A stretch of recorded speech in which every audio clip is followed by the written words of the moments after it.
Sometimes when I've been at work and it's not been possible for me to take my dog to work with me, I have a friend who will come in and actually take her for a walk midday. And I did laugh to myself one day. I got in and there was a note from Andrew, and it says, next time you take Oreo for a walk, could you go past the community centre, as there are some good smells around there? So I thought, well, okay, I'm sure my walks are obviously not good enough, Andrew's are better. And again, another note that I thought about, or job that I had to do. And one of my friends came to help me. I was taking the top out of a fir tree, which I'm sure you know are a pain. They really are. And we used the rope to get climbing up, and I actually now at this age wouldn't consider doing that. I think it would be far too dangerous. But at this time I was probably in my 40s, and yeah, it seemed quite okay.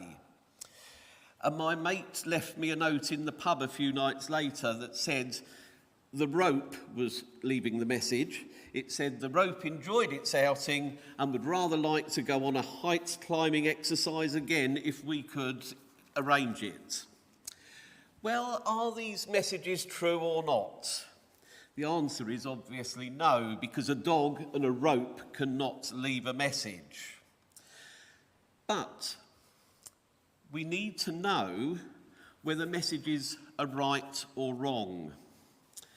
And it makes us think, doesn't it, if we want to know if a message is right or wrong. We know that dogs and ropes can't send messages. That's even if they wanted to. And today we will be looking at the way God calls us and how we can work out whether it's really God calling us or not. What first alerted me to the message given out was that it was addressed to me by name.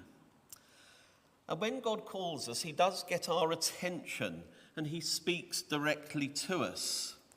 Sometimes what happens is that we hear a reading at church or read a passage of the Bible at home, and suddenly a particular bit hits home and we know that it is specifically meant for us. It's as if it has our name on it. God spoke into Jonah's heart so that Jonah knew God had a message especially for him, whether he chose to obey it or not.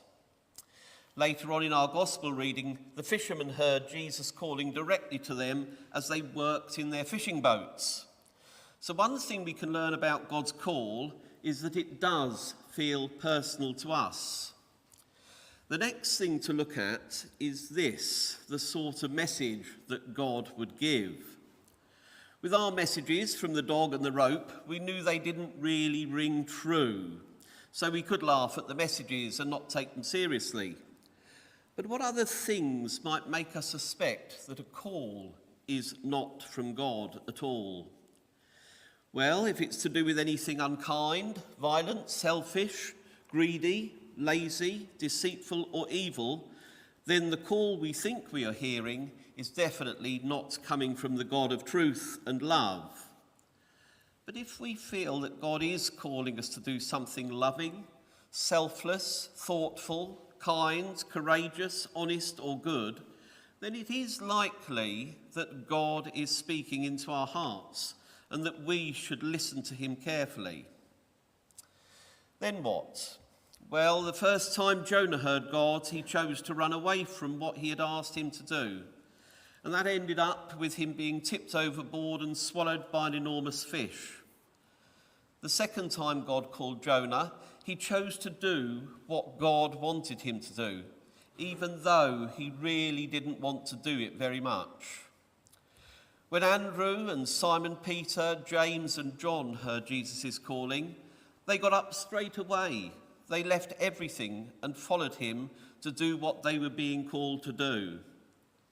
If we hear God calling us and we chose not to listen or not to obey the call, the terrible truth is that people who might have been helped won't be. People who might have been saved might not get the chance God wanted them to have. So we need to be ready to hear God's calling in the quiet of our own hearts. Check with our experience of God that the call is true, and then be prepared to obey the call, going bravely wherever God is leading us to go.